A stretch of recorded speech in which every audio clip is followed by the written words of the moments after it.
Welcome to Naturally Inspired Radio, where we expose what's broken in the healthcare system, connect you to real health solutions, and inspire you to take back control of your life. We want to help you feel empowered, informed, and free to live naturally without fear, confusion, or dependency. Download our latest book on real solutions for health at naturallyinspiredradio.com.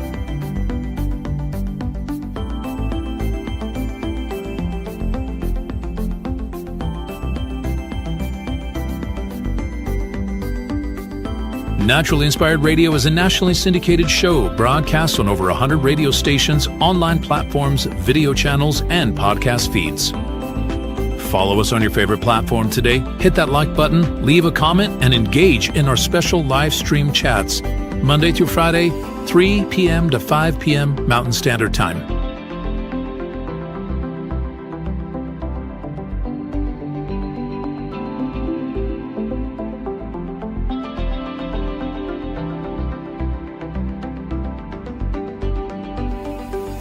Visit naturallyinspiredradio.com to learn more, register for our weekly giveaway, and explore past episodes. You can also connect directly with Tammy, follow her on all major social media platforms, and discover more about our featured guests and trusted radio partners.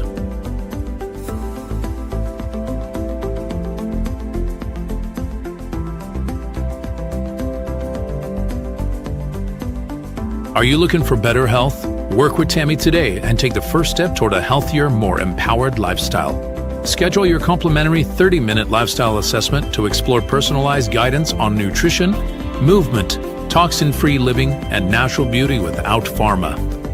Get started now and discover Tammy's preferred health products at naturallyinspiredstore.com or text Tammy directly 720-303-8868.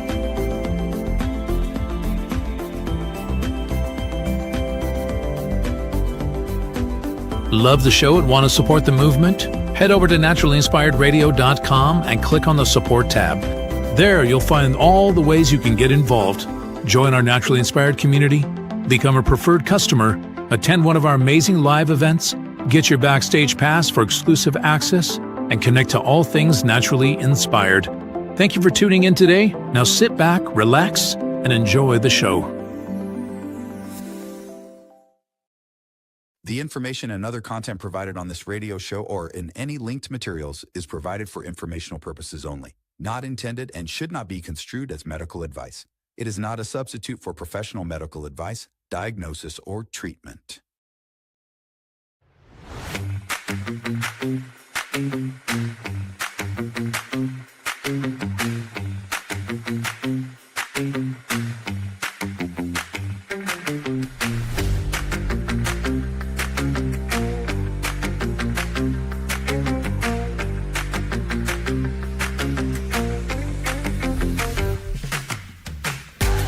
Welcome.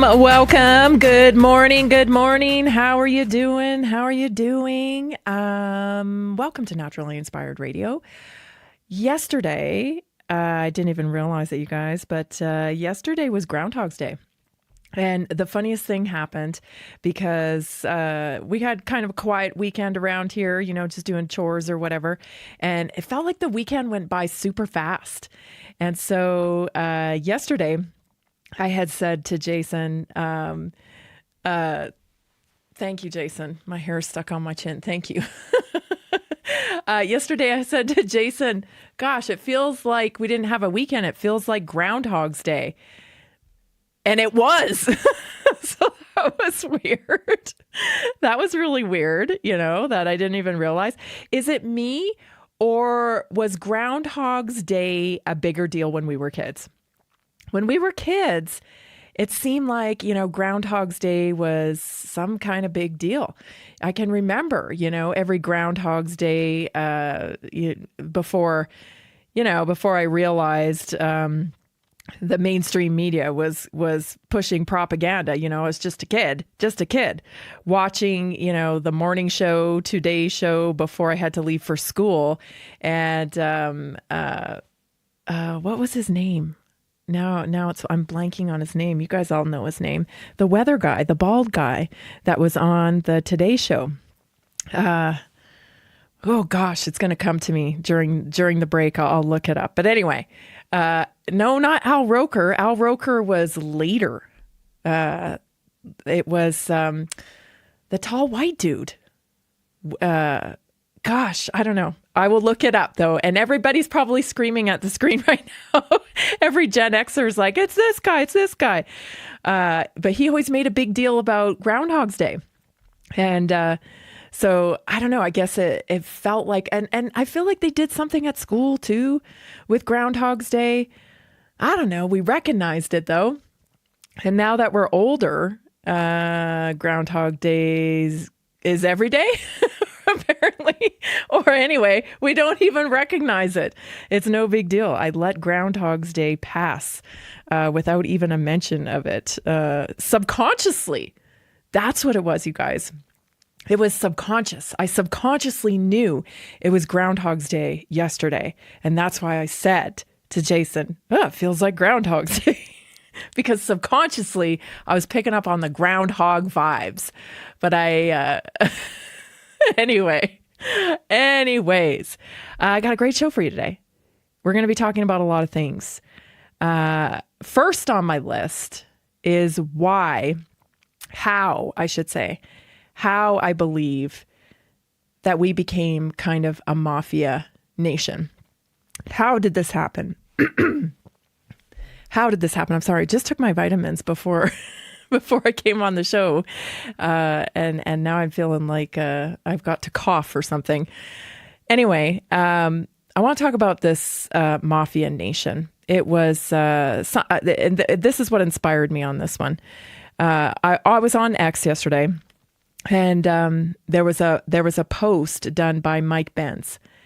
And so I brought some clips for you today, because I want to break it down piece by piece. So let's go to the first one.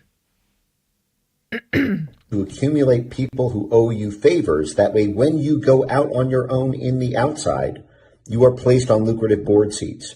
You get funding from the foundations and philanthropies. You get startup capital. You get a huge sinecure, not for your government work, but for the moment you go private after your government work. Because people owe you IOUs from your time in government. This is how the State Department gets captured. This is how the CIA and Department of War and USAID and these things get captured, because the incentive goes from being about doing what's best for the country to doing what's best for outside privateers who then owe you favors, IOUs, so that you yourself, when you leave that government post, are able to get those board seats, book deals, stock options, consulting agreements, VC capital, you name it. Okay, so you know how I say a lot of things are pay to play, and I have kind of discovered that throughout the years here, just doing in my little ecosystem, right? Hosting people at health events, booking people on the show, just like getting out there and kind of networking. I have discovered that a lot of people get where they are because they've paid to play, so to speak. It's networking. But like, it's not just plain old networking. You know what I mean? So I guess what I discovered as I was listening to this Mike Benz clip, because it's quite a long clip, was that Epstein was a broker. You know, he was a broker of deals. And I think there was a lot of reasons why he was a broker of deals. He wasn't necessarily a smart guy from many people's accounts. He wasn't impressive from what I hear. You know, people are like, well, he wasn't really that impressive. I don't know how this guy got to be so powerful. I think he was a master of brokering deals between people. And I think how he got a lot of those deals done involved extortion. It is the formula that we've read about, the formula that we've been told about that exists, where these higher higher up type of people, these, I hate saying that. I don't even know how to describe them. These elitists, these billionaire type people, powerful positions for one reason or another, as we're about to find out. This is how we got away from a merit-based society in our country. This is one of the ways we got away from merit-based society, is allowing this stuff to happen. Let's go to part 2 here. So I should set this up a little bit better. I'm sorry, I was choking practically before a minute ago. So this is the former secretary of or Ehud Barak. It is an Israeli politician and a former military leader who served as Prime Minister of Israel and Minister of Defense from 2007 to 2013. And he's talking to Jeffrey Epstein post-politics. Like, what are you going to do now? You've been in government so long. What are you going to do now? You guys, this is the formula. This is what they do. They're brokering deals while they're in the position of power and politics, where they can, push forth regulation for outside interests. You owe me a favor. You owe me a favor. You owe me a favor. And then it's the revolving door, right, that we've seen, especially in health. So we've seen a revolving door of congressmen, politicians, senators, what have you, go straight into private sector positions at like Pfizer. Or some of these, like Rochelle Walensky. She was, she went right into a pharmaceutical company. That's because these people have done deeds to earn little bonuses with the private sector. Oh, it's just here's another part of that clip. I think we have a few minutes still before we go to break. Here's another part of that clip so you can understand the full scheme here. Take a listen. Yeah, okay. And so you got to work it backwards and say, here is my, instead of thinking about what the opportunities are first, because right now you're focused on opportunities. Yeah. I need you to focus on your personal balance sheet in terms of competences. What's your real strengths? What's the liability? One of the liabilities is you're 71 years old, so you can't be in the business. It takes 20 years to make money. Yeah. You have to make money in the next 3 years. So, people, competence, things. So, I talked to Ian yesterday. I asked him to come. Yeah. He flew in from London. He's for an hour. What was his impression from the... Easy. So, same thing. Because he's very connected to Samsung. Very. Samsung. Korean, Samsung. Yes, yeah. Very. Yeah. They pay him $3 million a year. Just to make PR? Yes. He has 10 companies like that now. Oh. Okay? So, he said there's this company called Lookout. He said he mentioned it to you. Mm-hmm. Lookout. Yeah. He thinks they'll pay you a couple of $1 million to be on the board. That would be good. I understood. A couple $1 million to be on their board. What kind of favors are happening to get a position like that? We just have this powerful person who used to be in charge of the Israeli military on our board, right? You get on a couple boards and you start raking in the millions and millions of dollars. These people do not serve you. Okay. And this is just an example. I know this is an Israeli person of power, but this is an example of how it works. You scratch my back, I'll scratch your back, right? But hey, maybe we can get people to get this deal done if we put a little pressure on them. If we put a little pressure on them, we can put you in this high paid position and, you'll be able to grease the wheels for people. The point is they're not serving you. when I've said, like, just look at it through Tony Soprano's eyes, if you look at everything through gangster type of mindset, it starts to make so much more sense. Everything does. You're like, oh, well, you ran for politics because you wanted to serve the people? No. They ran for politics because they want to secure their position of power and make a lot of money. And this is a pathway forward to do it. Stay tuned. I'll figure out who the weatherman was. Happy belated Groundhog's Day. We'll be right back. This is Naturally Inspired Radio. Did you know that a single collagen supplement could support your heart health, help protect against EMF exposure, and reduce inflammation all at the same time? Our preferred foundational collagen not only supports radiant skin and joint mobility, but also promotes heart health, reduces inflammation, strengthens hair and nails, provides added protection against the effects of EMF exposure, and so much more. Our favorite collagen is super absorbable and easy to take. Just 1 tablespoon in the morning and another in the evening for maximum benefits. Here's what our listeners have to say. This collagen is so easy to take, I've noticed a huge difference in my hair and nails after just a few weeks.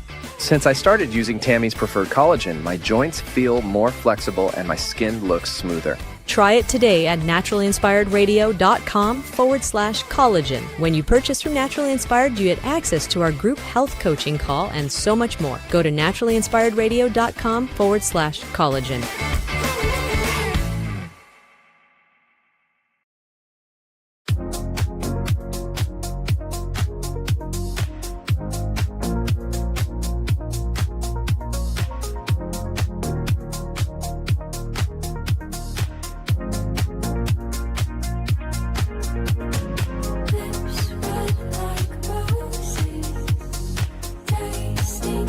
Share it with somebody. If you know someone that's looking for real solutions for health, if you know someone who's tired of the medical model, if you know someone that knows the same things kind of you and I do and needs to not feel crazy in this crazy world, then you need to share the show with them. And you can on YouTube. Believe it or not, we are on there.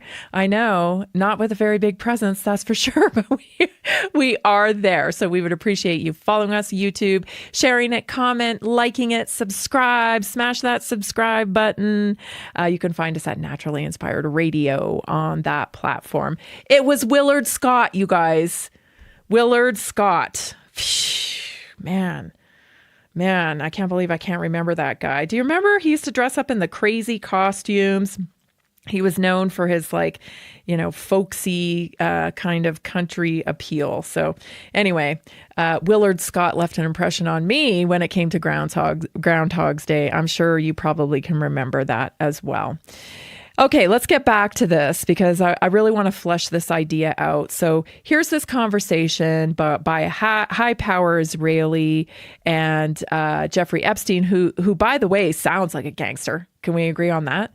I mean, he just sounds like a gangster, the way he talks. And I think that's what's going on here. He was a broker. He got a lot of deals done. He was a go-to person. I think probably a bit of a fixer for some people, and that continued to escalate him in high places.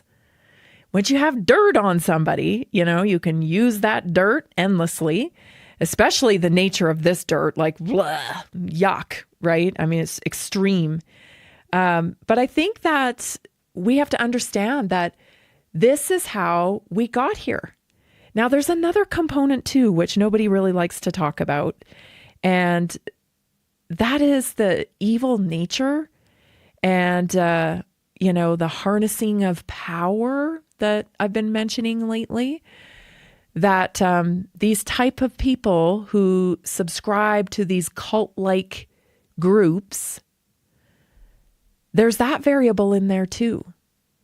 So, they're sucking up all the power and they're bringing more people into it with the lure of fame, fortune, power. Everyone's going to love you.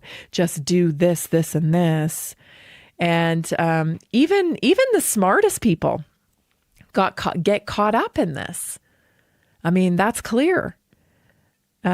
A little bit more from Mike Benz's clip there here that he's sharing. This video, this audio comes from the Epstein files that have just been released as well. So listen to this final clip here. About $250,000 a year. Suddenly it goes to $3 million because you got a friend named Jeffrey Epstein who can get people to back you. And part of that involves compiling that list of people who owe you IOUs, so they'll give you lots of money on the outside.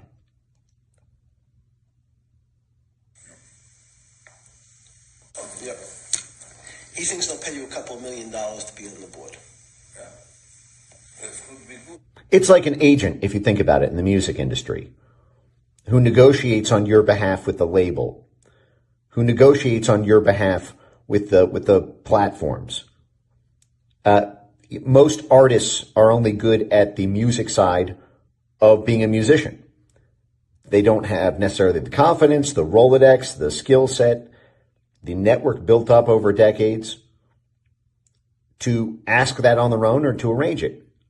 So Epstein serves as a one-stop shop broker, especially around the money, with high-level intelligence and government officials.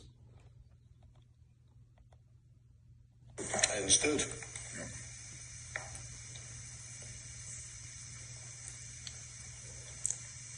He thought there was two cyber companies. Look out, and even though I know Peter, I've never met Peter Thiel. And everybody says he sort of jumps around and acts sort of strange, like he's on drugs. Smoking, yeah. He looks under drugs. However, he has a company called Palantir. Pallen. I guess he doesn't know how to spell very well. That's not how you spell Palantir. But no, this is interesting because when you think about it, what Epstein is doing here has multiple benefits for him. If he's able to place people, broker deals, and have his little guy in at higher corporations sitting on the board, that gives him power. That gives him power towards, decisions that he may or may not need. So it gives him power in that way. It also, who knows what he's doing to get the person placed on the board. So, a company like Samsung doesn't want to just give away $3 million for a board member.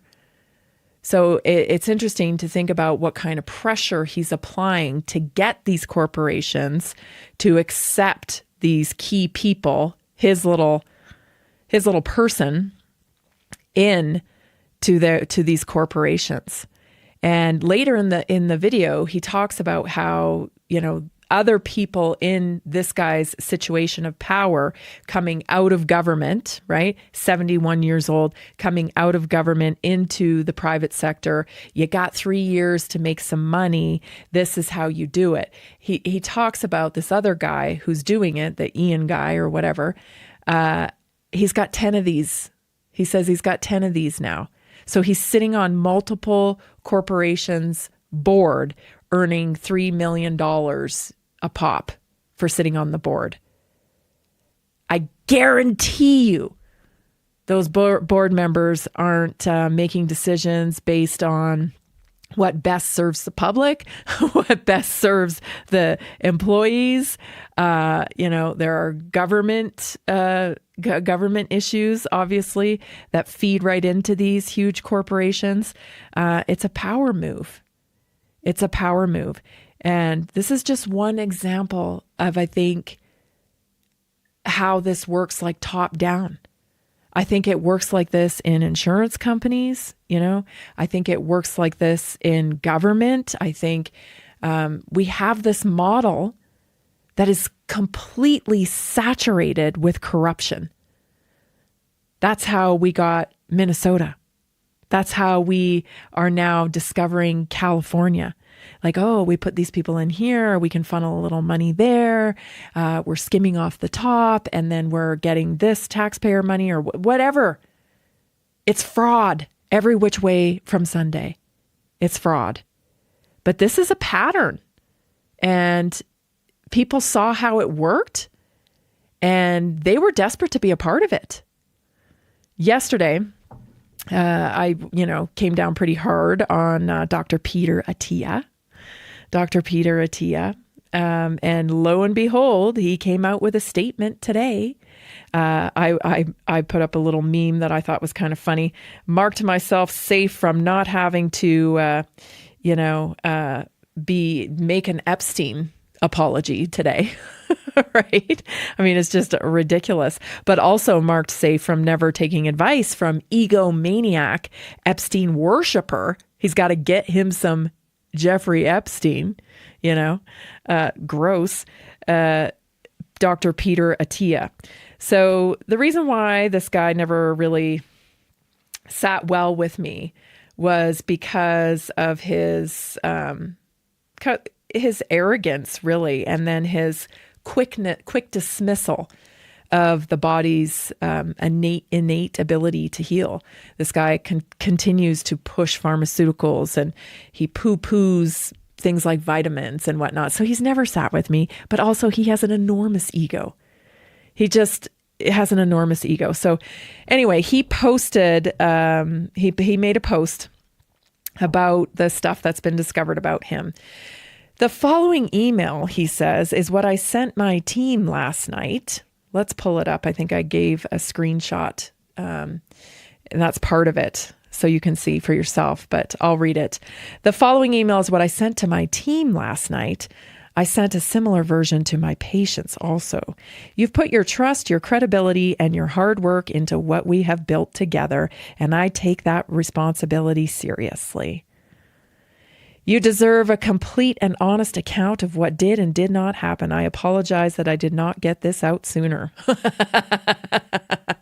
Because he had so many other important things to do. This is crafted by a lawyer, big time, right? Yeah, so I'm pretty sure everybody on the Epstein list has been sweating bullets for a long time. Right? So yeah, just had more, apologized, didn't get this out any sooner, but I want to be thorough. I wanted to see what was going to get released. Well, I'll just translate for you. I wanted to see what they had. The purpose of the DOJ releasing these documents is clear: to identify individuals who participated in criminal activity, enabled it, or witnessed it. I am not in any of those categories, and there is no evidence to the contrary. To be clear, I was not involved in any criminal activity. My interactions with Epstein had nothing to do with his sexual abuse or exploitation of anyone. Okay. Some pretty weird language there in terms of his emails and whatnot. But okay, I was not involved in any criminal activity. Very to the point, right? My lawyer told me to make this clear. My interactions with Epstein had nothing to do with his sexual abuse or exploitation of anyone. I was never on his plane, never on his island, and never present at any sex parties. That said, I apologize and regret putting myself in a position where emails, some of them embarrassing, tasteless. Oh, you think? And indefensible, are now public. And that is on me. I accept that reality and the humiliation that comes with it. I don't think so. I think you're mad you got caught, right? I don't think you're actually embarrassed of your emails because you weren't really until everybody read them. That's what I think. He goes on to create excuses for himself in every which way. And his explanation for the fresh batch, just fascinating. I'll tell you what it is when we come back. This is Naturally Inspired Radio. I'm Tammy Cuthbert Garcia. Welcome to Tuesday. Did you know 80% of beef consumed in the U.S. comes from 4 major corporations, much of it being imported or processed with additives? Want real beef from a real farm? Pumpkin Creek Ranch does things the right way. Local, grass-fed, dry-aged beef with no additives, no shortcuts, just honest quality. Pumpkin Creek Ranch beef is the real deal. I love knowing exactly where my meat comes from. No additives, no nonsense, just honest quality beef. Best beef I've ever had. You can taste the difference. Rich, tender, and packed with real flavor. Plus, supporting a local ranch makes it even better. From pasture to plate, they raise their cattle with care, so you can get rich, natural flavor that only real ranching can provide. Stock your freezer with premium beef you can trust. Visit pumpkincreekranchco.com or call 970-658-0176.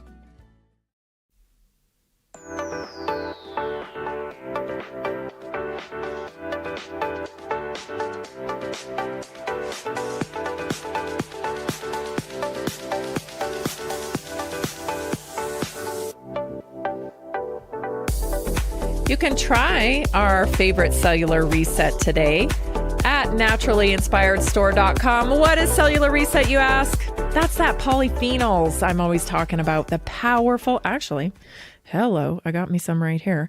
The powerful polyphenols for inflammation, of course. So try today at naturallyinspiredstore.com. If you have any questions at all, just text me, 720-303-8868. Some wonderful benefits also of being a part of the Naturally Inspired community. So Tuesday nights are our weekly wellness workshop. That'd be tonight.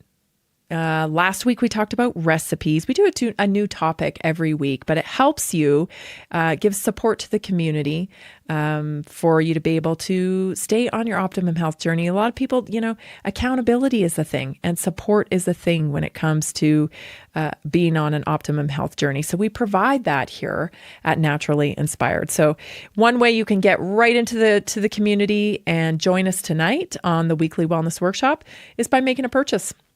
And you will receive the Zoom link to join us tonight. So go to naturallyinspiredstore.com today. Okay, so the statement here from Dr. Peter Attia gets even stranger. Okay, so he says that in 2015. So I told you yesterday, I think that Peter Attia attended Stanford. And, Jeffrey Epstein funneled money into these higher institutions, again, for his little racket, not little, this big racket he had going. It appears to me like he had pull in so many different places because he was paying to play places. And higher education is one of those places, right? If we can manipulate science, we can manipulate the products that get sold through the pharmaceutical model that gets distributed to all of us low-level poor slobs. I mean, that's how I feel that these arrogant, cocky, criminal, pay-to-play, meritless people, that's how they look at us. Like we don't matter, like, oh, this is good for them. We're going to do something totally different, right? But this is good for them. This will be good for them. People will take these weight loss drugs. This is good for them, right? That's my impression kind of these types of people that are, in Peter Attia's case, it appeared to me that he was awestruck by Jeffrey Epstein's money and power. Oh, whoa, wow. So impressed by these high society people that are so smart. You failed the IQ test there, Peter. You were out hawking the COVID vaccines to everybody. Fail. Not so smart. Not so smart at all, in my opinion. But anyway, he tries to explain this. This is the weirdest explanation. He says that that really weird email, that one that says, got a fresh shipment from Jeffrey S. Epstein, like, yikes. He explains it. He says the email contained a photograph of bottles of metformin. The diabetes medication, metformin, a medication I just received from the pharmacy for my own use. The subject line referred to the picture of the bottles of the medication. He replied with words, "Me too," and attached a photograph of an adult woman. I responded with crude, tasteless banter. Reading that exchange now is very embarrassing, and I will not defend it. I don't know about you, but I don't really have any colleagues that would send me naked pictures of people, because we kind of teach people how to treat us. We teach people how to treat us within a few interactions with somebody. They know what they can say and not say in front of you, right? Nobody swears in front of grandma, right? Nobody likes to swear in front of somebody else's grandma because that's rude, right? You don't do that. There's some social grace here. So clearly Peter and Jeffrey Epstein had a very intimate friendship where Jeffrey Epstein thought it was totally fine to share, lewd photos with him. Yet Peter Attia defends his relationship as though it was based on business and funding for research or something. This is, you can't have it both ways, really, It doesn't really add up. You either had a business relationship with him and it was no personal stuff, never went to his island, never went on here, never did this, never did that. But we did happen to share naked pictures together. What? Okay. Yeah. And again, I don't think it's about being, he wasn't embarrassed at the time, but he's embarrassed now that he's caught. So yeah, the reason why I'm picking on this guy is because we have a lot of problems in the health system already. There's a lot of mistrust now, given everything that has happened through COVID and whatnot. We don't seem to have a merit-based system anymore when it comes to health. And we have health influencers that wield a lot of power. And I saw a funny social media post today. Some young guy was headed out for some, intense exercise because he was a Dr. Peter Attia follower of his podcast. Hopefully he wasn't taking metformin for health, but that's the type of advice that Peter would give. Right? Let that be a lesson to us that, blood sugar matters, because even these elitist people, they're trying to control their blood sugar. They're trying to control their metabolism, their blood sugar, the way their body converts food into energy, because that's metabolic health. And we know that's the key. We know that's the key. And even these guys know that's the key. That's why they were taking micro doses of metformin to try to improve their metabolic health. You don't need to poison yourself with pharmaceuticals to improve your metabolic health. Thank you, Jesus. You can actually just eat real food, okay? And we talk about that on here all the time. But anyway, there's a lot of holes in his story here because, like I said, I don't know about you, but I don't have any friends that, I would send some naked pictures to so we could have a little, wink, wink, nudge, nudge, or whatever. I don't know what that is. Something else was going on here, clearly. And this is a cover up. And there's no lack of ego in this either. There's no lack of ego in this. Like I said, these people are so cocky. And probably nothing will happen to this guy. But let it be a lesson to everybody, This kid I was telling you about, who was going out for a run or whatever on social media, he made a joke out of it and said, I'm supposed to do this much work today. I'm supposed to run this and do this because Dr. Peter Attia.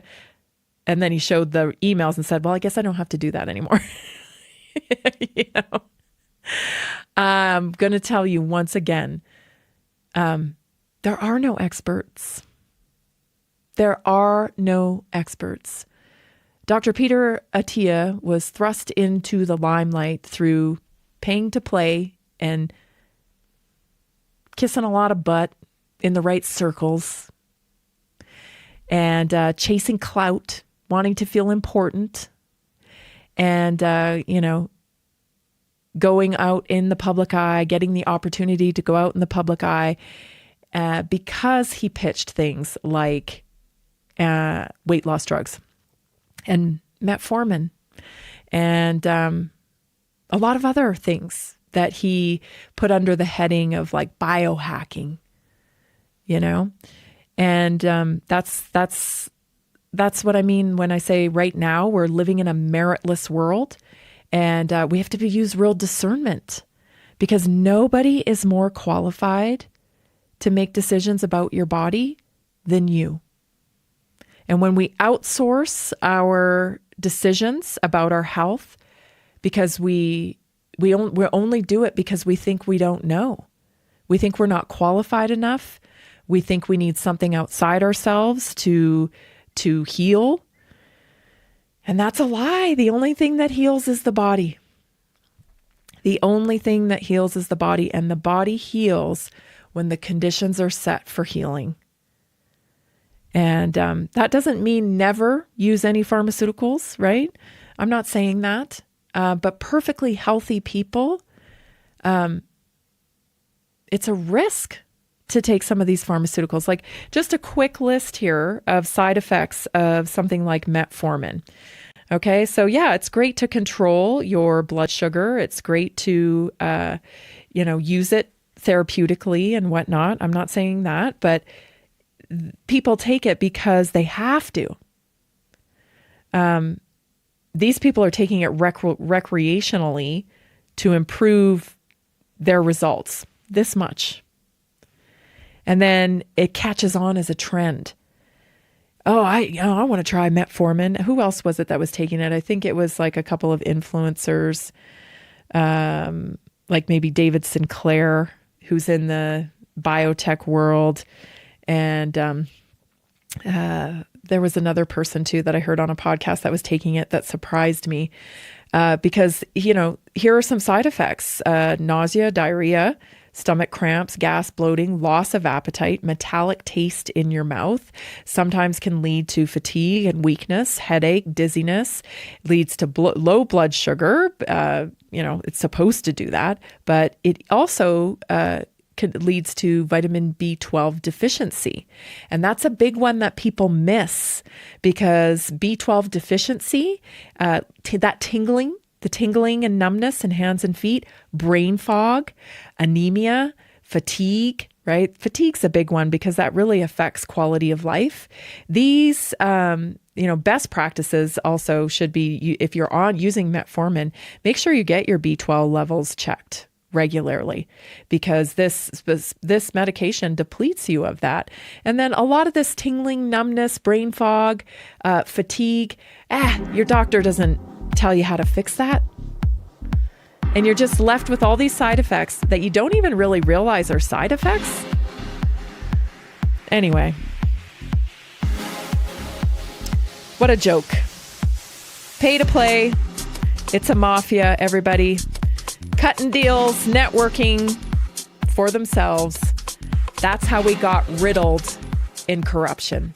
Stay tuned for your naturally inspired moment. We'll be right back. Did you know that nearly 70% of Americans struggle with their health every single day?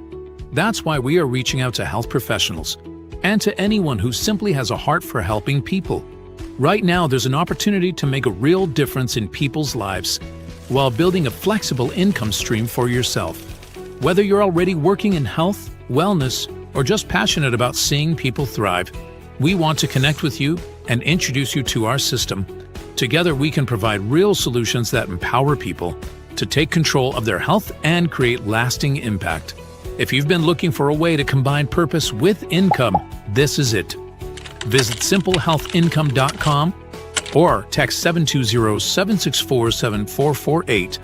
That's simplehealthincome.com or text 720-764-7448. We look forward to working with you.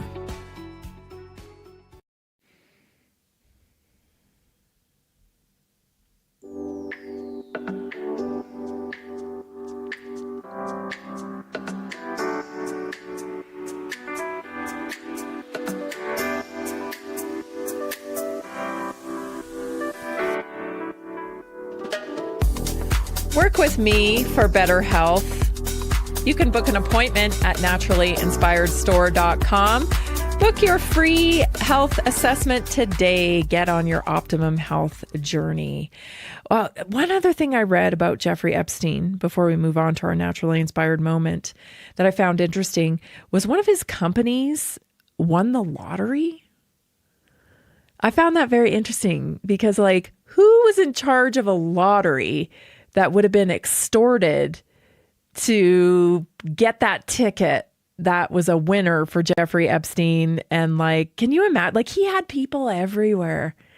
He was a broker of deals, and he used whatever force necessary to get those deals done. And it's just fascinating to me how many people were sucked into that.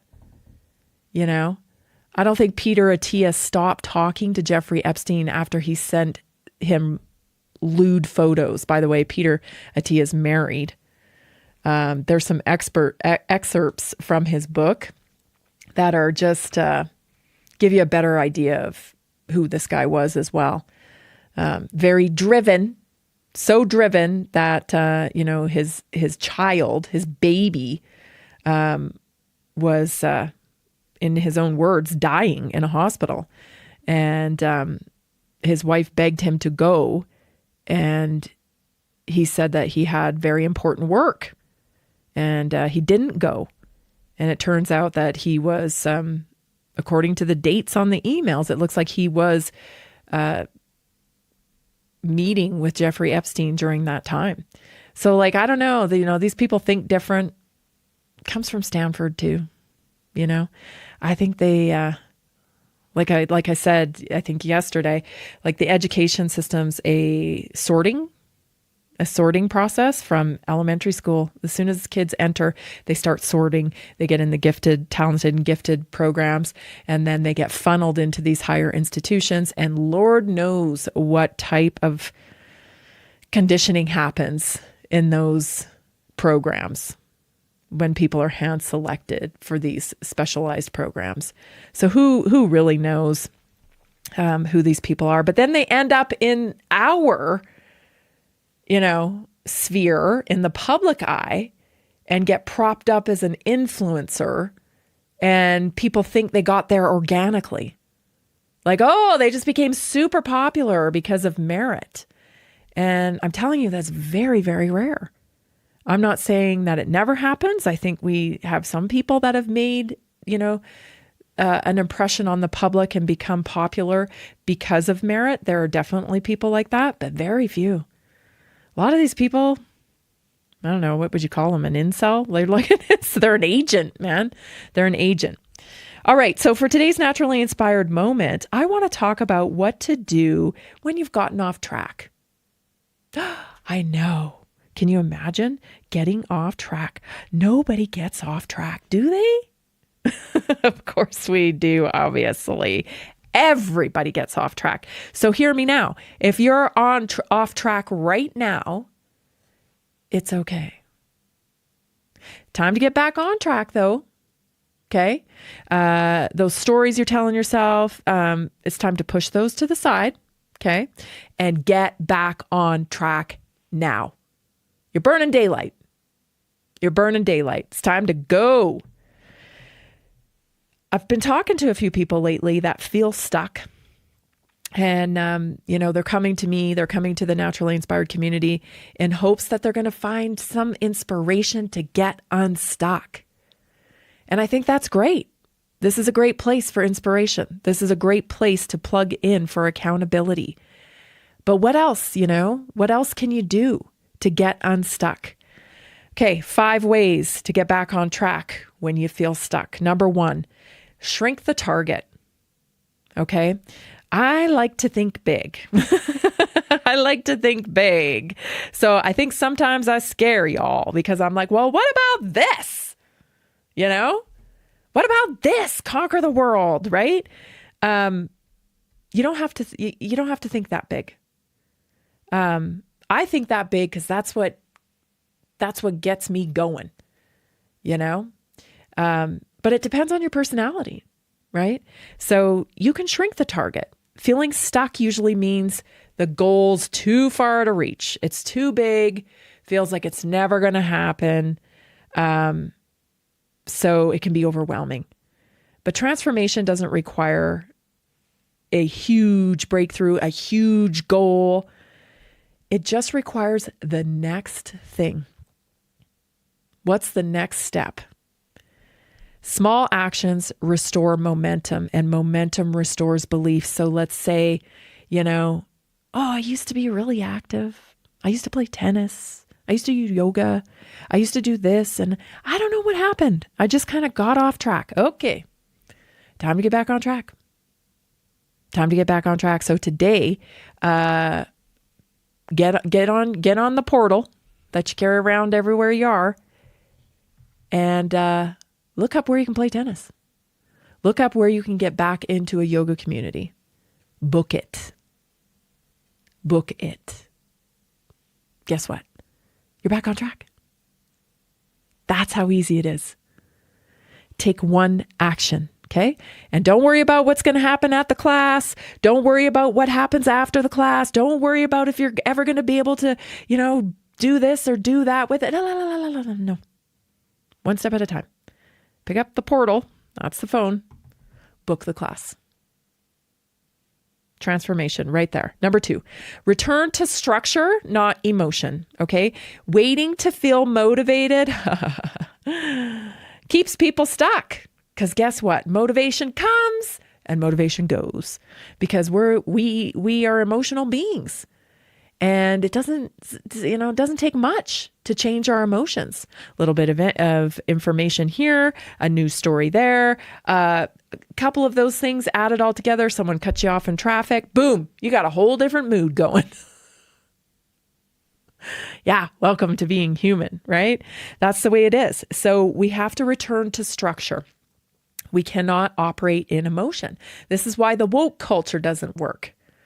Woke culture doesn't work because it ain't got no structure. It's not built in truth. It's not built in biology. It's not built on facts.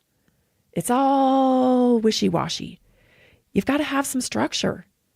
You've got to have some structures. That way, when your emotions go over here, someone cuts you off, you get mad, or you get deflated, blah, blah, blah. Oh, return to my structure. This is what I have planned today. This is what I'm doing. Right? So return to structure. Waiting to feel motivated keeps people stuck. Structure creates freedom. Decide what you'll do regardless of how you feel. I'm doing this. I don't care if I'm nervous. I don't care if I'm tired. I don't care if I'm ticked off. I don't care. This is structure. This is the time I've allotted for this. I'm doing this regardless of how I feel, because that's how transformation happens. Number 3, interrupt the story you're telling yourself. I'm too old. I'm too old to do that. I used to do that, I don't really know. I just kind of got off track and now I'm too old. No, you're not. No, you're not. Nope. That's not true. That is not true. I missed my chance. Nope. I should be further along. You're right where you're supposed to be. These are stories. They aren't facts, and they're stories that evoke emotions, and those emotions keep us from taking action. So they're not helping. So let's not do them. The moment you change your story, your behavior changes with it, right? You've never missed your chance. Create a new chance. Create a new chance. You're never too old, okay? Because transformation is ongoing. If you're living, you've got to be working towards transformation, right? Now, some people are way further ahead in the transformation process, right? They've been, riding that wave, trying to get better. But there's people ahead of them, and there's people behind them. Like, it doesn't matter. Life, as long as you're living, is transformation. Because it's growth. Because if you're not growing, if you're not transforming, you're sliding backwards. And then you start to feel stuck. You're stuck. See how that works? So very, very important. What are the stories you're telling yourself? There's plenty of time. I'm right where I should be. Borrow belief until yours catches up. Look for evidence of people who transformed later in life, maybe have transformed their health, have transformed their mindset, have transformed their purpose. Their proof becomes your permission. You are not the exception. You are the process. So if you don't have belief that you can do it, that means you're judging maybe your history. You're taking your history and you're foreshadowing your future. You know how easy it is to change course right now. I just explained it, right? If you used to play tennis, if you used to do yoga, if you used to be a part of a group that bring you fulfillment, and somehow you got off track, you got this portal here. Go look up how to reconnect. Go look up and guess what? You don't need a license to start where you're at. It's okay. Just start, right? So borrow the belief of others until your belief in yourself catches up. And if you can't find a story that sparks, belief in you, then borrow my belief in you. You're still living, so you're still capable of transformation, period. See it every single day. Thank goodness. Thank goodness I see it, because that's hope right there. Watching people transform their lives is awesome. Recommit to identity, not to outcomes. So don't ask, how fast am I getting there? Am I there yet? Am I there yet? Am I there yet? Like when we were kids, are we there yet? Are we there yet? No, stop asking that. Ask, who am I becoming by doing this? So like if you let go of the tennis, if you let go of the yoga, and it's been years and you're going to return to something, and it could be anything, right? It can be, getting out more socially. It could be anything. You could apply this. It could be a new job. It could be anything. As soon as you pick up the phone, take action, ask yourself, like, who am I becoming? I'm now becoming somebody who takes risks, who is betting on myself, who is capable of doing things and not having to be perfect at them. Have not prejudging. I'm a person that doesn't prejudge myself. Like all this because you took that one action to get back on track. Everything changes. Everything changes. And so that's how easy it can be to get back on track. And the beautiful thing about that is once you do one thing, it builds momentum. So like, oh, I booked a yoga class. Oh, I booked a tennis class. I'm going to get this water. I'm going to buy some extra fruit. I'm going to watch my food today. That's how it stacks up, everybody. One habit at a time. Actually, no other way. No other way. Stay tuned. This is Naturally Inspired Radio. We'll be right back. Are you ready to stay informed and inspired 24/7? Tune in to Naturally Inspired Radio anytime, anywhere. Visit naturallyinspiredradio.com, or for the best mobile experience, download the Simple Radio app. Search for Naturally Inspired Radio. Save it to your favorites, and click on the graphic to listen instantly. Catch live broadcasts, revisit past shows, dive into long-form podcast conversations, and discover rare, censored presentations by leading health experts. Plus, explore documentaries uncovering the hidden truths of occult and esoteric history. Stay connected, stay inspired. Naturally Inspired Radio is always at your fingertips. Tune in now. For health questions or comments, text Tammy directly at 720-303-8868. naturallyinspiredradio.com.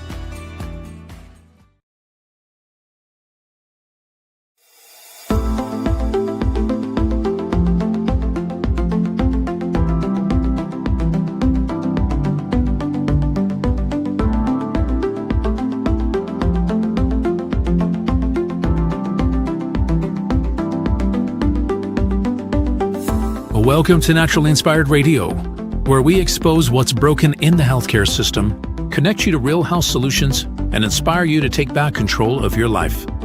We want to help you feel empowered, informed, and free to live naturally without fear, confusion, or dependency. Download our latest book on real solutions for health at naturallyinspiredradio.com.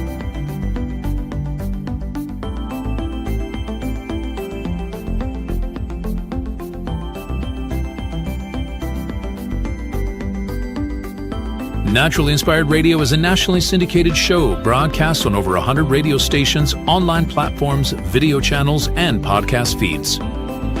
Follow us on your favorite platform today, hit that like button, leave a comment, and engage in our special live stream chats, Monday through Friday, 3 p.m. to 5 p.m. Mountain Standard Time.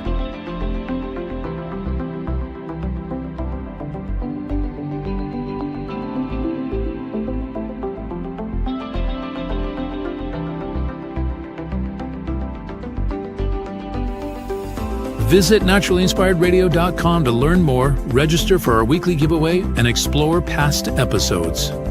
You can also connect directly with Tammy, follow her on all major social media platforms, and discover more about our featured guests and trusted radio partners.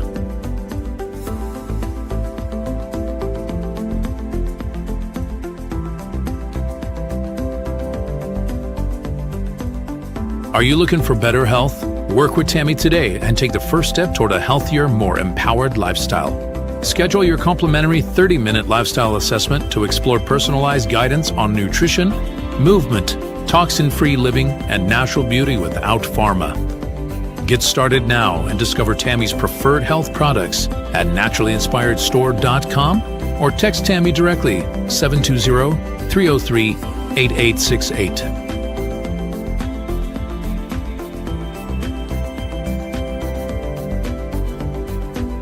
Love the show and want to support the movement? Head over to naturallyinspiredradio.com and click on the support tab. There you'll find all the ways you can get involved. Join our Naturally Inspired community, become a preferred customer, attend one of our amazing live events, get your backstage pass for exclusive access, and connect to all things naturally inspired. Thank you for tuning in today. Now sit back, relax, and enjoy the show.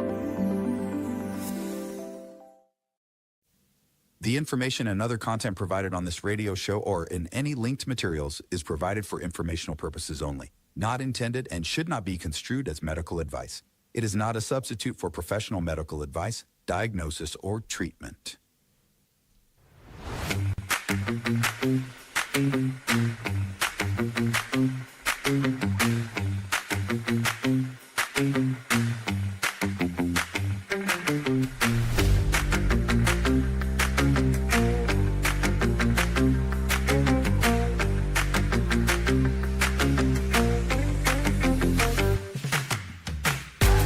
Welcome back. You're listening to Naturally Inspired Radio. That was kind of a crazy first hour. I hope I made my point clearly enough. When I listened to those video or audio recording from Jeffrey Epstein, gosh, like I feel mad this week, you know, and I feel mad that these people walk around like they're such big shots, you know, such big shots, and they're able to manipulate things. Like, can you imagine like winning the lottery? Jeffrey Epstein winning the lottery? Like, come on. Sounds like a money laundering operation, you know, allegedly. But doesn't it? You know, like how lucky can one guy be? You know, it's just crazy what these people are getting away with. And it just, I really don't want our kids to think that the only way to be successful is to lie, cheat, rob, steal, summon demons, do rituals, witchcraft. I don't want our kids to think that. I want to believe that we still have a merit-based world and that good things happen to people who work hard and choose the right thing.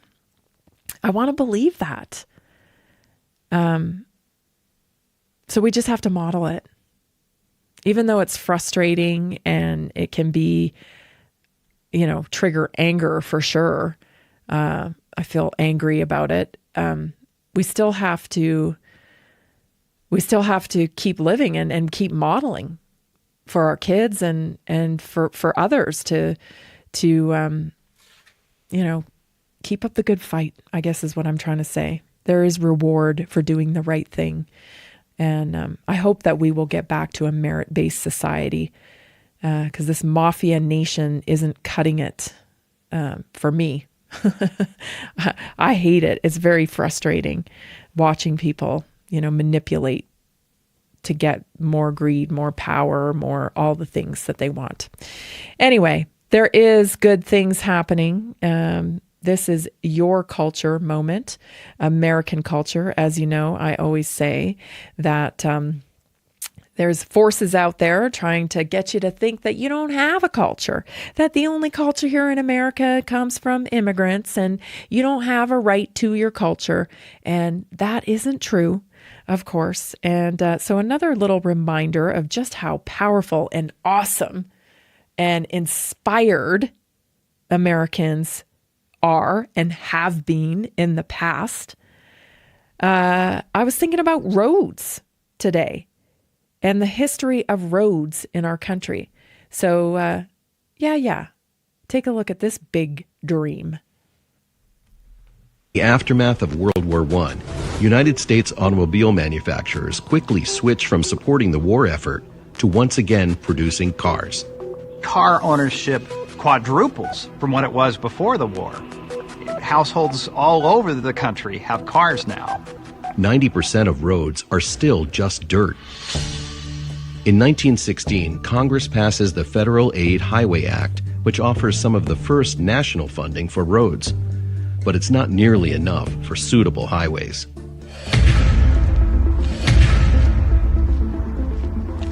In Iowa, a local highway commissioner, Thomas McDonald, is thinking bigger. Thomas McDonald grew up in Iowa. He witnessed, as a boy working in his father's feed and lumber store, what farmers were experiencing, their crops rotting before they could get to market. And he saw his road building crusade as the only way to bring a better life to these people. But McDonald doesn't just want better roads. He's obsessed with roads that connect. So American, right? I think that right there is a good example of American spirit. We could build some roads. We could build some roads. But what if we built roads that connected to all other roads? That's so... I laugh because, growing up in Canada or whatever, it's just different.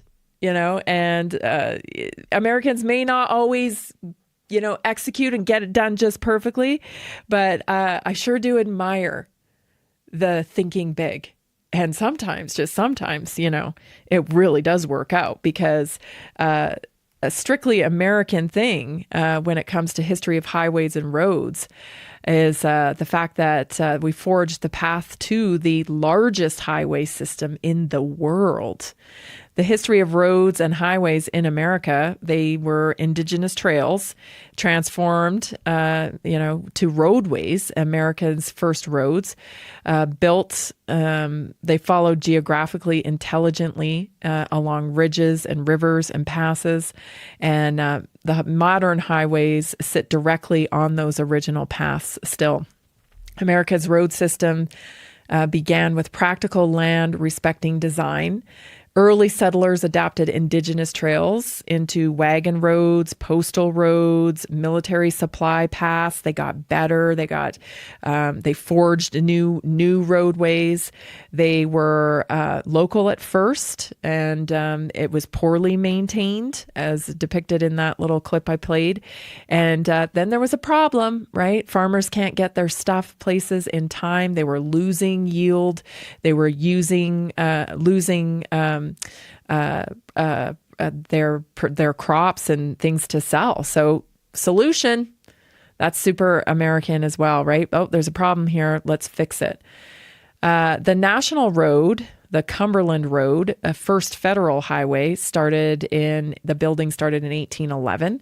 And the National Road was revolutionary. It was funded by the federal government, connected to East Coast to Midwest, enabled westward migration and commerce. And this marked the first major federal role in infrastructure. The Good Roads movement, it was the late 1800s, originally led by bicyclists, actually. This movement pushed for more paved roads, standardized construction of a road, government responsibility for the maintenance of roads, and farmers joined in to move goods to market more easily. Roads became an economic necessity, not so much a luxury. Automobiles changed everything in the early 1900s because as cars spread, the U.S. needed better surfaces, clear routes, long-distance travel corridors, and that led to the Lincoln Highway in 1913, named highways instead of random local roads, and Americans could now travel coast to coast by car. And then, of course, Route 66 and the golden age of highways from the 1920s to the 1940s. Route 66 is the symbol of freedom, of migration, of small town American. Highways fueled motels, diners, roadside businesses, cultural identity, and roads began to shape American culture heavily. They weren't just about transport anymore. And in 1956, signed by Dwight Eisenhower, the interstate highway system was inspired by military needs and national defense, created limited access, high-speed roads, connected cities, states, and economies. And this became the largest public works project in U.S. history. Now, I know we all complain about the roads nowadays, right? Potholes, they're not maintained. Where do our tax dollars go? Corruption. Again, they're too busy, politicians, too busy stacking up their IOUs for when they get out of politics, serving the corporations and serving these high power people. They're not focused on our day-to-day needs. It doesn't function like it used to, way back when politicians got into politics, they still worked regular jobs. It truly was based off of service and civic duty. And now it's transformed into this celebrity. It's like a celebrity with power and security for millions and millions of dollars. It's a pathway to riches is what it is. And I just don't see it getting much better until we demonetize it as much as we possibly can. Earn a living being a politician. What is it? I think they make like $270,000 a year or something to be a politician. I think that's what the pay is. And these people are walking out, with hundreds of millions of dollars over their time. And then they're going into the private sector and becoming apparently like an agent for Epstein's brokerage and earning even more money. And all the while, the whole reason, which was civic duty, man, they sure left that way, way behind. How do we restore that? How do we get back to merit-based society, a culture that is merit-based where, you truly do have to want to serve your community to be in politics. And, I'm all for everybody, making a living, of course. But it's become something else. And it's clear that it has become something else. Even if we leave all the weirdness of the cult out of it, right? It still has become something incredibly corrupt and not based in civic duty, not based in serving your community. Big ideas, that's the nature of America, is big ideas. But it feels like we have less and less big ideas because nobody is focused on big ideas now. They're focused on themselves and how they can navigate. That's one thing I can say about Trump, bringing a lot of excitement back with the 250-year celebration this year, talking about, I saw a story recently that he's going to bring car racing to Washington during the, let's do more of that stuff. We have the capability. Let's bring some pride back and serve the people. I think we all are just aching for that now. Stay tuned. We'll be right back. Did you know 80% of beef consumed in the U.S. comes from 4 major corporations, much of it being imported or processed with additives? Want real beef from a real farm? Pumpkin Creek Ranch does things the right way. Local, grass-fed, dry-aged beef with no additives, no shortcuts, just honest quality. Pumpkin Creek Ranch beef is the real deal. I love knowing exactly where my meat comes from. No additives, no nonsense, just honest quality beef. Best beef I've ever had. You can taste the difference. Rich, tender, and packed with real flavor. Plus, supporting a local ranch makes it even better. From pasture to plate, they raise their cattle with care, so you can get rich, natural flavor that only real ranching can provide. Stock your freezer with premium beef you can trust. Visit pumpkincreekranchco.com or call 970-658-0176.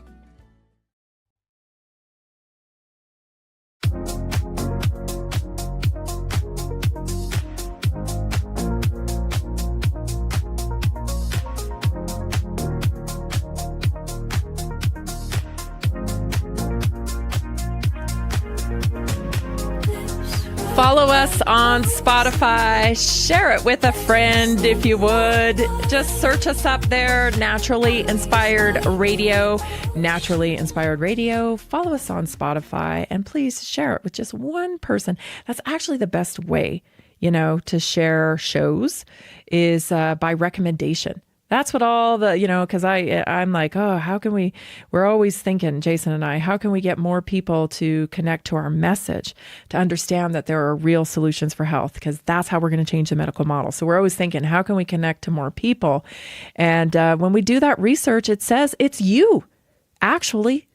So it doesn't necessarily matter how many followers you have, how many likes you're getting. Half that stuff is bogus anyway. It's bought and paid for.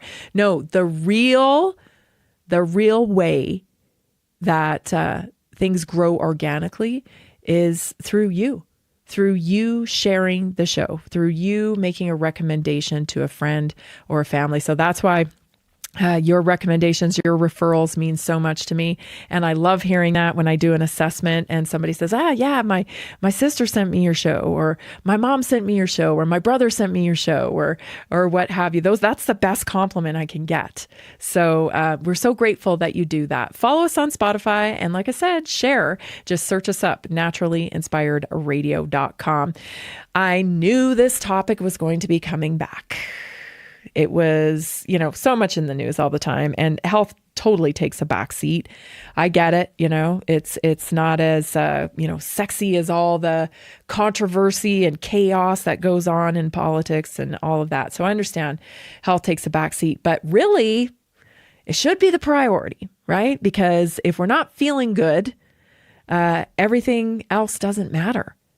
So we have to keep our eyes on what's going on in the health realm. So I want to play this video for you. This is Bobby Kennedy, Dr. Oz, and I think Trump too. Take a listen. Research has revealed that folate deficiency in a child's brain can lead to autism. We have also identified an exciting therapy that may benefit large numbers of children who suffer from autism. Peer-reviewed literature has documented that up to 60% of folate-deficient children with ASD can have improved verbal communications if given Leucovorin. I have instructed NIH, FDA, and CMS to help doctors treat children appropriately. Jay will help tell that story.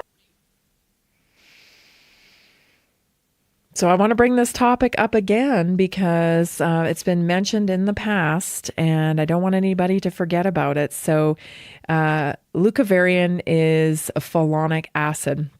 It's an active form of folate. It's different from folic acid, that's synthetic, and it's different from methylfolate as well. It's prescription medication, and historically it was used in cancer care and folate deficiency states for people. And so it's being studied in autism, and it's been studied over the last 15 years, and it suggests a subset of autistic children may have impaired folate transport into the brain. So there's some key mechanisms. Some children have folate receptors alpha autoantibodies, FRAA, and these antibodies block folate from crossing the blood-brain barrier. Leucovorin can bypass this blockage via alternate transport pathways. This condition is sometimes referred to as cerebral folate deficiency. So what symptoms it may help in some children? Again, it's not a catch-all fix for everybody, and I want to talk a little bit about that. Clinical trials and case studies show possible improvement in expressive and receptive language, verbal communication, attention and engagement, social interaction. It does not treat autism globally because benefits still appear selective and not universal. So research shows, though, that randomized control trials have shown moderate language improvement in children with autism, and positive folate receptor antibodies. Effects are supportive, not necessarily curative. So here are some possible side effects too. So you guys always be aware of side effects. It can increase energy. It can cause hyperactivity, irritability. There can be sleep disturbances, headaches, GI upsets, although less common. And these often relate to the dose, of course, and the speed of dose that it's increased at. And of course, individual, factors that come in. Everybody's an individual, right? So very interesting stuff. I think that this is where I talk about the spectrum of autism. This is what we have to be so careful, really, because we need to get help for these children, right? For these people that are affected, these families that are affected by autism. And we've really, in my opinion, done a huge disservice by broadening the diagnosis of autism, where, social quirkiness can now fall under the label of autism. This is a problem because when we're looking for treatment, when we're looking for cause, we have this wide spectrum now. And it's really important to try to get to root cause.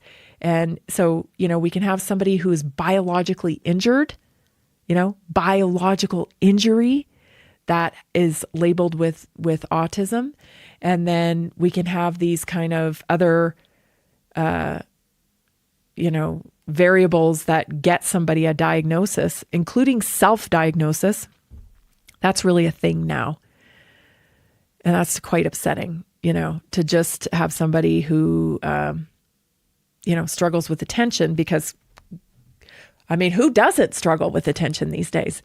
Because we have these little attention suckers, the portal, that are reconditioning our neural pathways for more input, faster. And that's creating dysfunction. That's totally different than, biological injury. So we have this, autism spectrum disorder, and it's going to be really tough because what works for somebody who might have this, mechanism of injury through folate receptors has the same diagnosis as somebody who, doesn't. And then of course the medication doesn't work for one or the other. And then often it's like, oh, it's disregarded. It doesn't work. So we have to be really careful moving forward. And I just want to say this message of hope too. Like, if this medication doesn't work for your child, it doesn't mean that something else won't. But we got to keep having the conversation.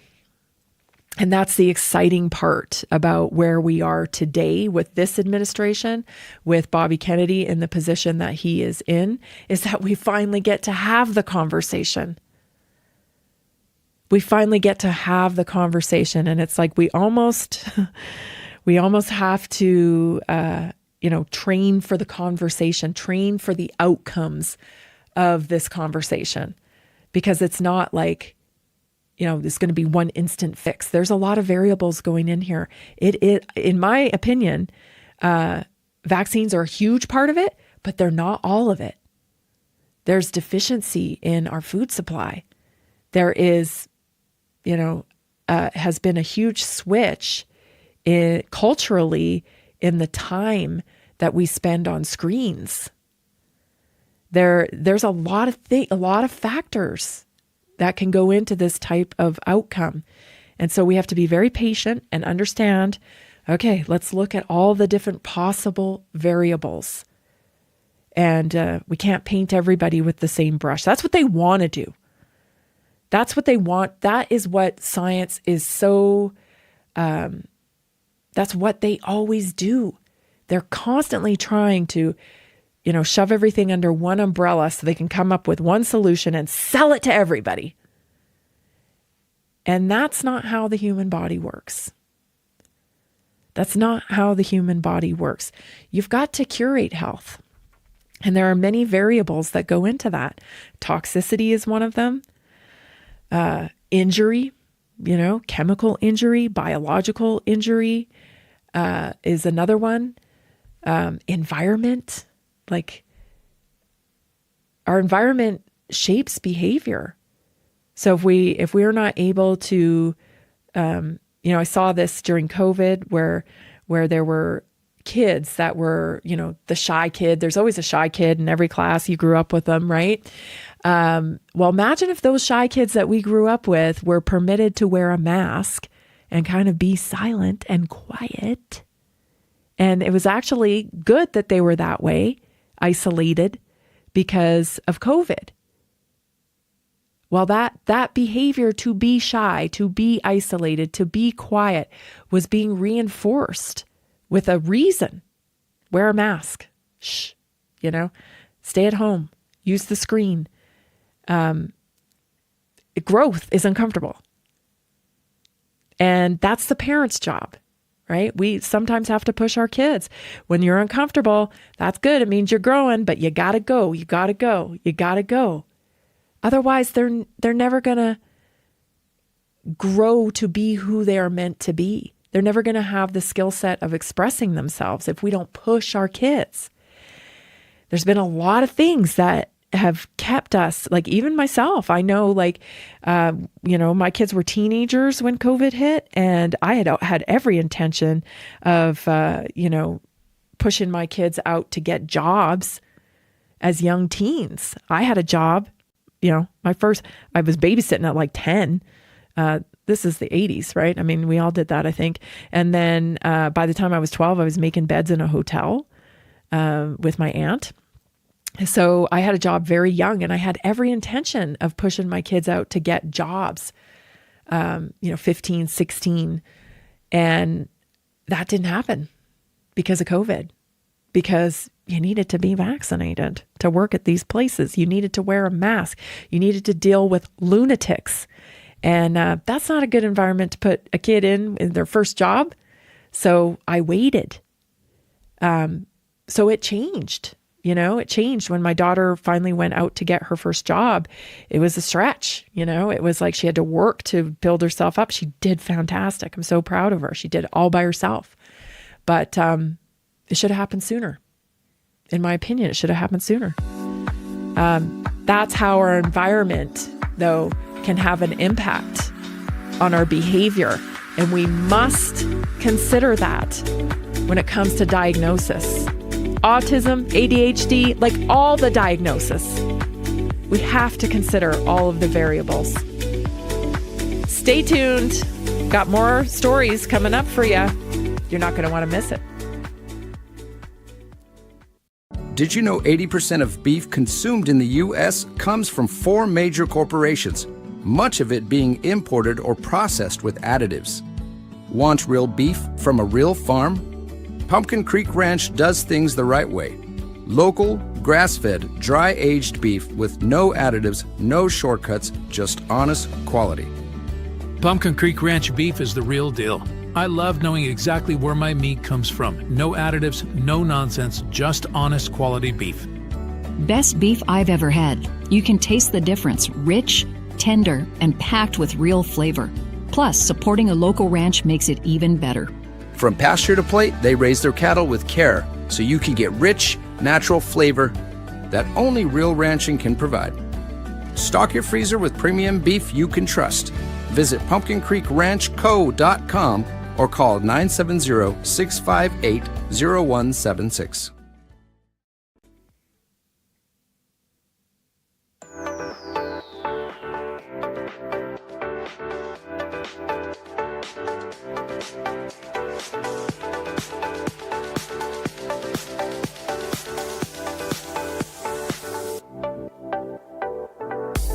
I love my collagen. You're going to pry it out of my hands. You're not ever taking it away from me. I love this collagen. It's low molecular weight. The Liquid Beauty Collagen is available at naturallyinspiredstore.com. There's a different formula kind of to meet your needs. I myself prefer the pure. It doesn't have any sugar in it. It's specifically designed for like high protein diets, keto diets. I just like the flavor, honestly. It's very light citrus flavor in the pure. So that's why I take it. Some of the other formulas like Life, they have resveratrol in it. So that's really nice as well. People love the Life. That's probably the most popular formula is the Life collagen. We've had the Immune collagen that of course has elderberry in it. And then the Beauty contains a little bit of biotin as well as the resveratrol. So a few different little flavors depending on what you're trying to target. If your target is your skin, your hair, your nails, then Beauty is the perfect formula for you. So you can order it at naturallyinspiredstore.com. If you have any questions about collagen, just text me 720-303-8868. Don't forget, when you become a customer of Naturally Inspired, that gets you into our community. You get to be part of a community. You get 15% off of all retail pricing in our partnered product line forever, for life. You don't have to renew it. It's not like a Costco membership that you have to renew every year. Once you make your first purchase of over $50, you get to shop on that website 15% off for the rest of your life. We have a money-back guarantee on all our products, a lifetime guarantee on all of the products. So that's awesome. There's really no risk. So order today at naturallyinspiredstore.com. Okay, this next one, I kind of find exciting because I'm weird. But anyway, medically contested diseases. Do you know that there are diseases out there that are contested by medicine because a lot of medical doctors, if they don't have the concrete proof, it didn't get taught in the textbook, well, they don't believe it.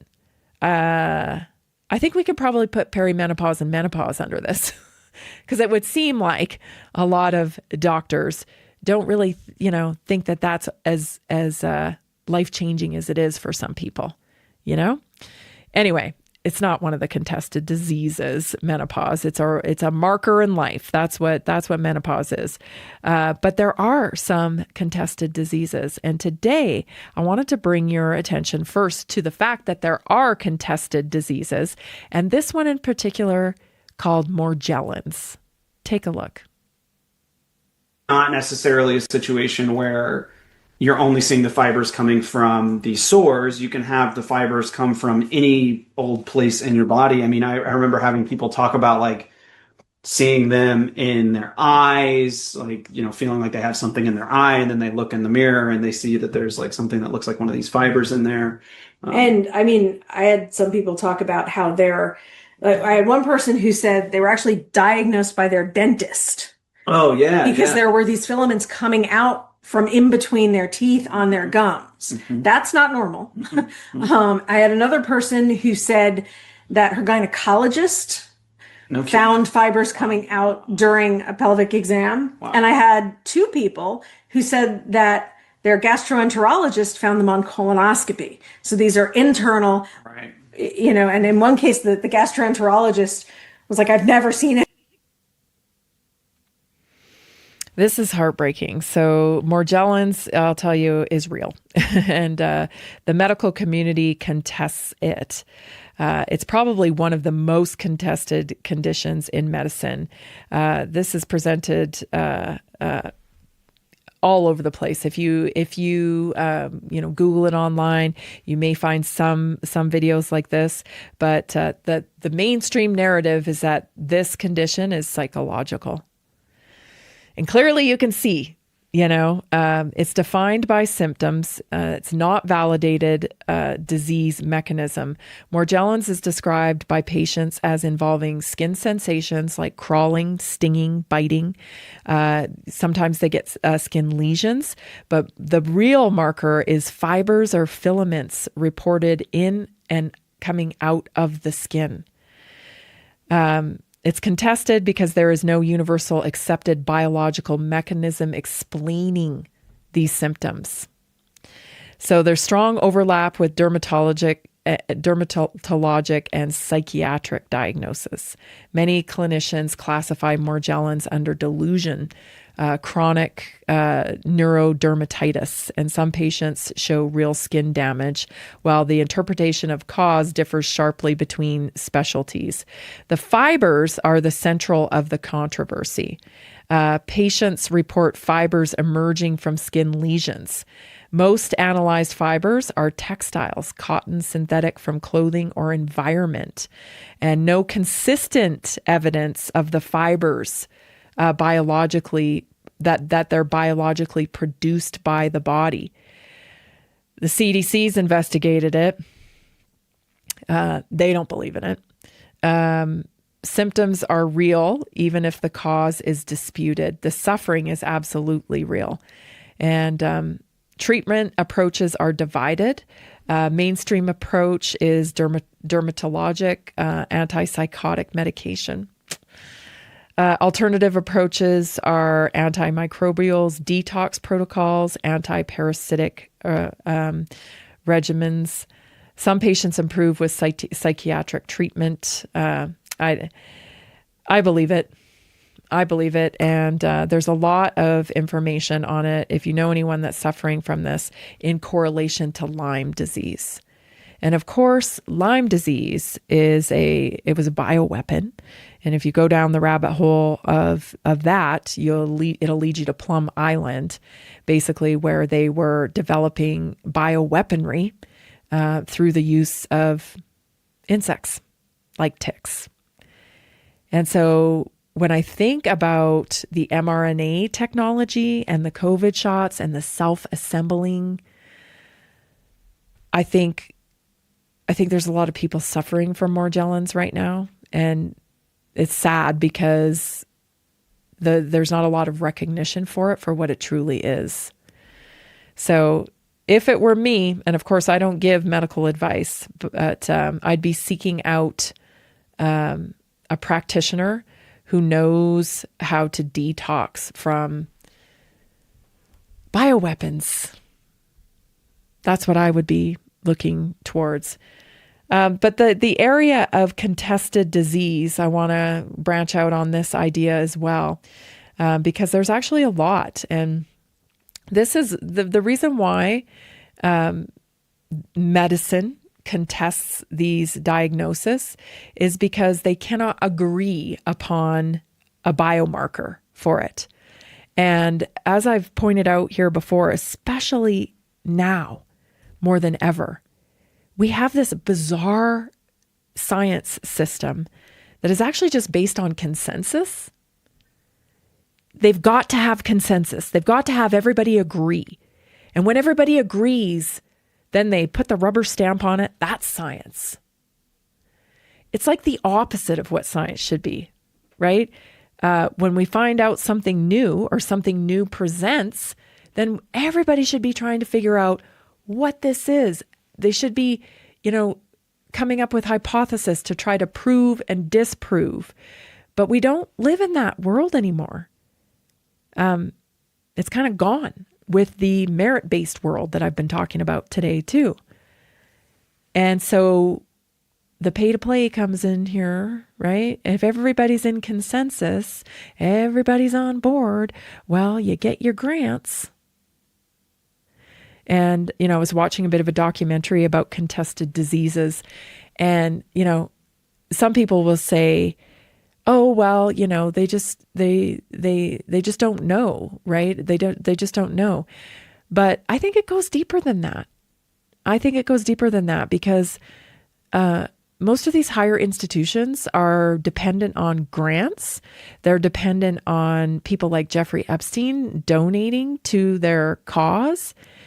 And if they don't bend a knee and go along with the base foundation of science in their field, then they don't get grants.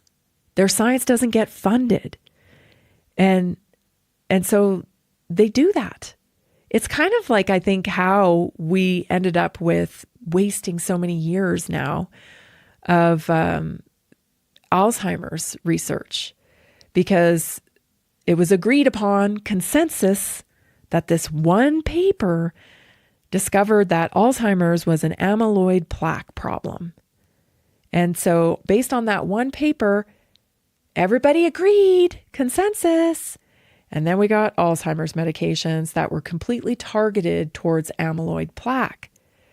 Now we know that one study that triggered that whole line of research, because if you were applying for a grant to work on Alzheimer's, you had to acknowledge that as the basis. So anything that went towards, trying to cure amyloid plaque got funded. And anything that didn't believe in the amyloid plaque theory didn't get funding. So it paralyzes research, true, real, truth-seeking research. And I think that's what happens with these contested diseases. And I'll tell you, there's a lot of contested diseases now that people deal with that the true medical model doesn't really acknowledge. Chronic fatigue syndrome, that's one of them, because there's no definitive diagnostic test. It's historically mislabeled as psychological. And there's overlap between depression and autoimmune viral illness. And so it's kind of a catch-all. Oh, chronic fatigue syndrome, It's inflammation. All disease is inflammation. The question has to be, why are you so inflamed? Why are you so inflamed? We got to look at lifestyle, right? We've got to look at what the body is, what's being put into the body, what you're exposed to, what medications you've been taking or have taken in the past. Like, there's so many questions before we get to a diagnosis. There should be, anyway. Fibromyalgia is contested as well, because there's pain without visible tissue damage. It's diagnosed by symptom patterns, not labs. Lyme disease. Makes you so angry sometimes. And even autism sometimes gets contested. Multiple chemical sensitivity, Ehlers-Danlos syndrome, that's hypermobile. Mast cell activation. These are all contested diagnoses in the medical field. Stay tuned. We'll be right back with your health topic. Did you know that nearly 70% of Americans struggle with their health every single day? That's why we are reaching out to health professionals and to anyone who simply has a heart for helping people. Right now, there's an opportunity to make a real difference in people's lives while building a flexible income stream for yourself. Whether you're already working in health, wellness, or just passionate about seeing people thrive, we want to connect with you and introduce you to our system. Together, we can provide real solutions that empower people to take control of their health and create lasting impact. If you've been looking for a way to combine purpose with income, this is it. Visit simplehealthincome.com or text 720-764-7448. That's simplehealthincome.com or text 720-764-7448. We look forward to working with you. I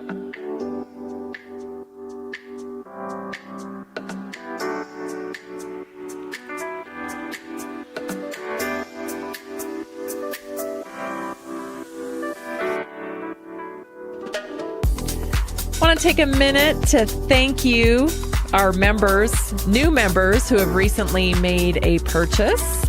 We're so grateful for you. When you purchase our products, you support the show and our community and the mission behind our community, which is to change the medical model. So thank you to Stacy, Ashley, Tatum, Jacqueline, Houghton, Steve, Wanda, Mark, Jason, Lisa, Anne, Mary, Teresa, Joanna, Sarah, Jenny, and there are more out there. And I want to just recognize you. I'll read some more names tomorrow because I think it's really important that, express my gratitude to you. And thank you for your support, because every time you purchase, you are making a decision outside of the medical model. You're making a decision to live in prevention. And that is the change. That is truly what I'm always talking about with the citizenry shaping culture in our country. And when you put your wellness first and you support the naturally inspired community, you're sending a message. You're sending a message that you're not going to buy from the big box stores anymore. You're not going to settle for subpar products, and you want to be part of a community, and that this is the new model for preventative health moving forward. Prevention in health, I should say, moving forward. So today, for our health topic, I want to talk about mineral deficiency. This seems to come up quite a bit. And just so you know, we have a great deal actually on our minerals right now. They're buy one, get one free. And you can get to them by going to Naturally Inspired Store and clicking on the deals on the tab that says our specials. All our specials are on our monthly flip book at naturallyinspiredstore.com. And so these minerals are in there. So here are 7 symptoms your body may be low in minerals. Okay. Number 1, muscle cramps, spasms, twitching. So twitching, especially in the quad muscles, at the eye. Do you ever get the eye twitching? That's all linked to low magnesium, potassium, calcium, and sodium, especially if you are high stress, if you are sweating, and, if you have an ultra-processed diet or have had an ultra-processed diet in the past, some medications, they lead to the muscle cramps, spasms, and twitching. So you've got to pour back into yourself, and minerals are a great way to do that. If you have persistent fatigue, and I don't mean just tired where you can pinpoint it, like you're not sleeping well. I mean just like you wake up and you're just not rested. It's just persistent fatigue and low energy as well. Minerals like magnesium, iodine, copper, these are essential for oxygen delivery and essential for thyroid function and mitochondrial energy. So it may be time to add a bit more. If you are doing all the things, you're eating high protein, you feel like you're working out and, it's just not quite coming together for you, then this could be something that you need to look at is mineral deficiency. Hair thinning and hair loss. This can signal low iron, low zinc, low selenium, low iodine, particularly common in women under stress or post-illness. Okay. Also, some medications definitely lead to mineral deficiency, and that leads to thinning hair. Even hair falling out, like things like NSAIDs, that leads to hair loss. So, check and there's a great, website, drugs.com. You can plug in your medications and see how they're impacting you. Brittle nails or white spots on your nails, often associated with, again, zinc, calcium, or silica deficiency. Nails reflect long-term mineral status.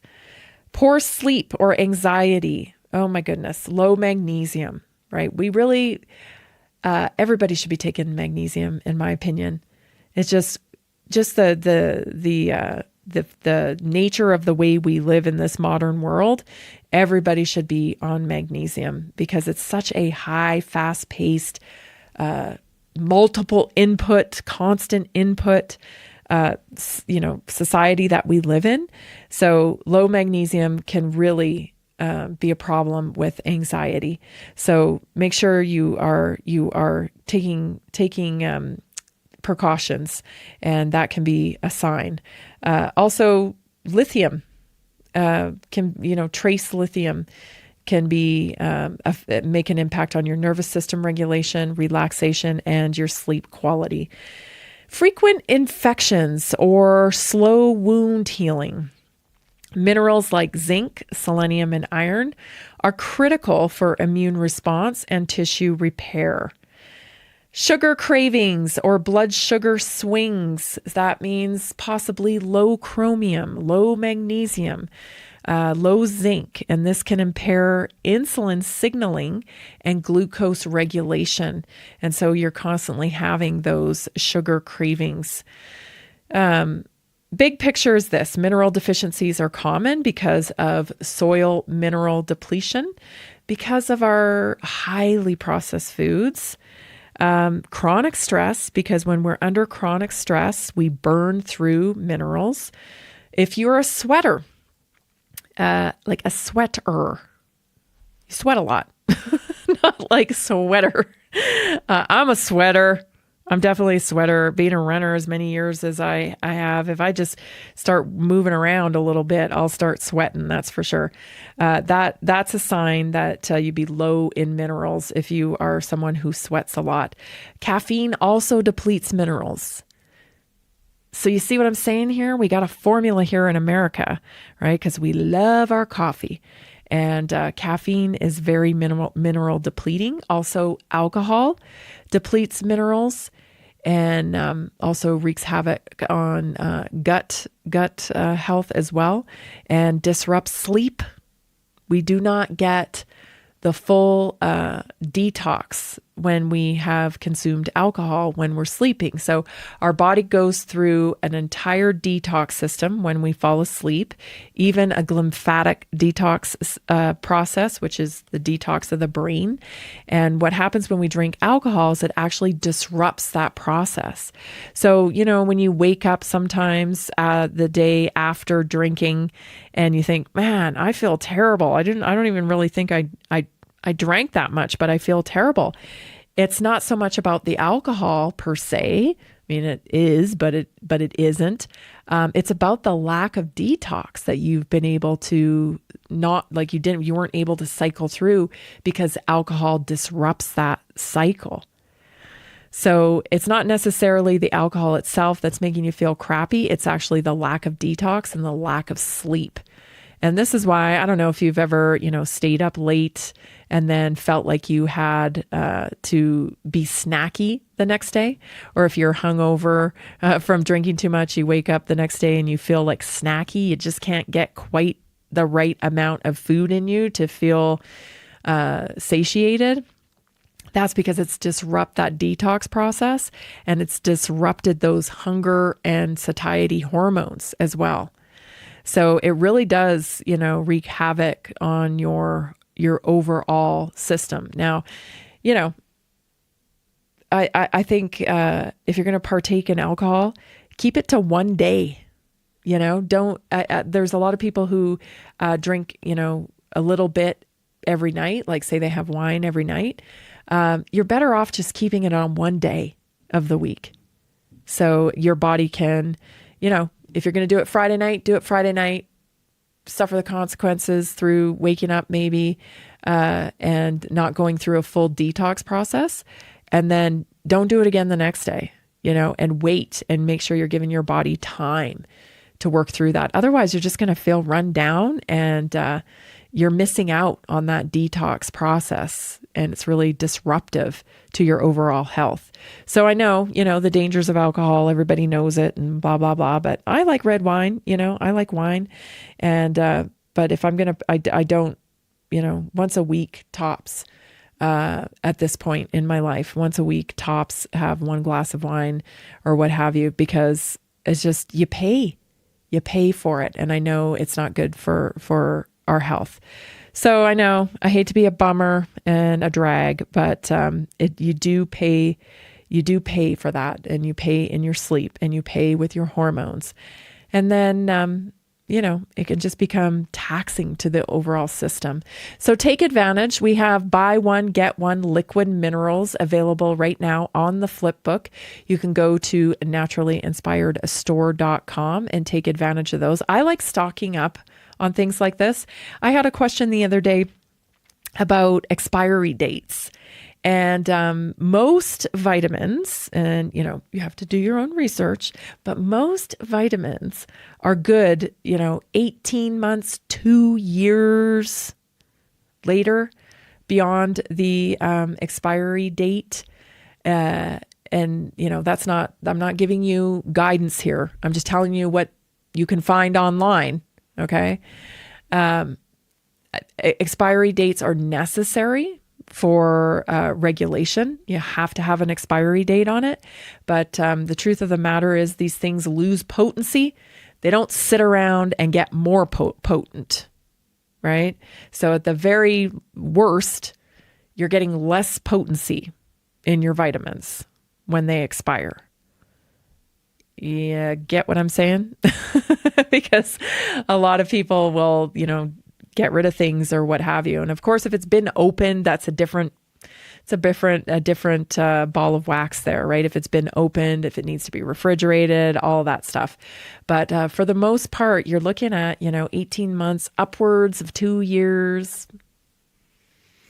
Like I said, it doesn't really lose potency, right? Or sorry, it doesn't really go bad. It just loses potency over time. And you're talking like a long time.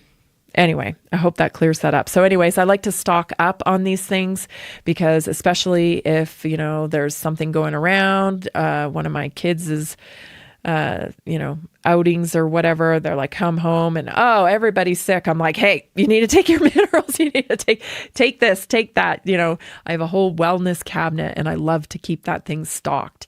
So take advantage of the buy one, get one deals that are still on. We have over 25 products that are buy one, get one still. But the liquid minerals are my favorite. Once you open them, you should refrigerate them. But when they're sealed, they really do last a long time. So minerals, just take an audit on your own body. How's your hair doing? How's your nails doing? How do you have any of these symptoms? The twitching is a big one. So eye twitches in the quadricep, leg cramps at night. These are all communication coming from your body, and they should be responded to. Like I always say, right? The body always whispers before it screams. And these are the little whispers that we've kind of been trained to ignore. We've been trained to ignore these things. It's no big deal. It's no big deal. But living in prevention means that you are tuned into your body and you do respond to its communication. So I hope that helps. Mineral deficiency today, it's a real thing. It's actually very prevalent. Get yourself some minerals today. Stock up on our buy one, get one products over at naturallyinspiredstore.com. Any questions at all, I'm here for it, you guys. 720-303-8868. See you tomorrow.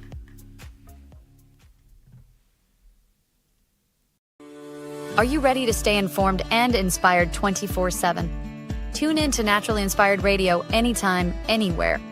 Visit naturallyinspiredradio.com, or for the best mobile experience, download the Simple Radio app. Search for Naturally Inspired Radio.